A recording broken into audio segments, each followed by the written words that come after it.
Hi guys, ഇന്ന് നമ്മൾ എടുത്തേക്കുന്ന കുറുക്കൻ മാങ്ങ കേട്ടോ.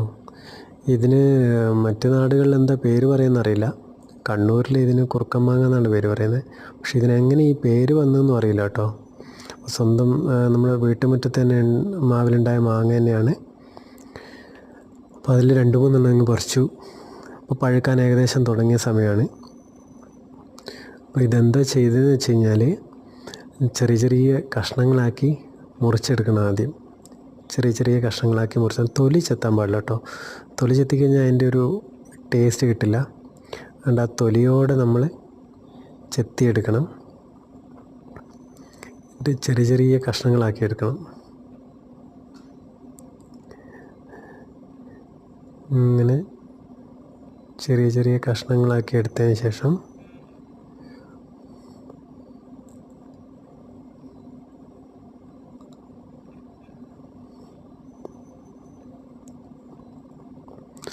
കാണുമ്പോൾ തന്നെ കഴിക്കാൻ തോന്നുക.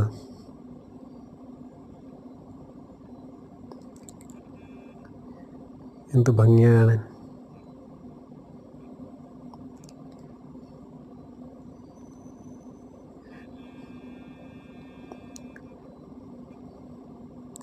നമ്മളിത് ആദ്യം ഈ കുരുമുളകല്ല,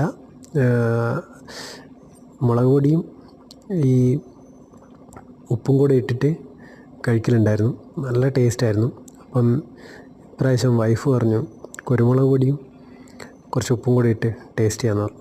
അതിന് മുന്നേ ഒന്ന് എടുത്ത് ടേസ്റ്റ് ചെയ്ത് കേട്ടോ. ഭയങ്കരമായിട്ട് മധുരമാണ്, സ്മൂത്താണ്. അപ്പോൾ അതിൻ്റെ മുകളിൽ കുറച്ച് കുരുമുളക് പൊടിയും പിന്നെ ഉപ്പും കൂടെ ചേർത്ത് മിക്സാക്കി എടുക്കണം.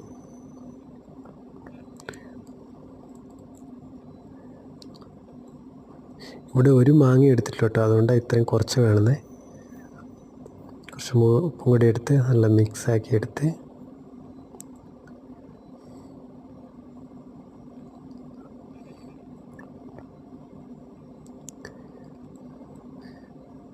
നല്ലോണം മിക്സാക്കി എടുക്കുക.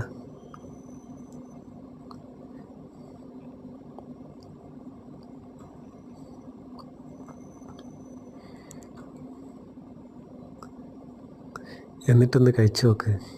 ആഹാ, എന്താ ടേസ്റ്റ് എന്നറിയോ? സൂപ്പർ.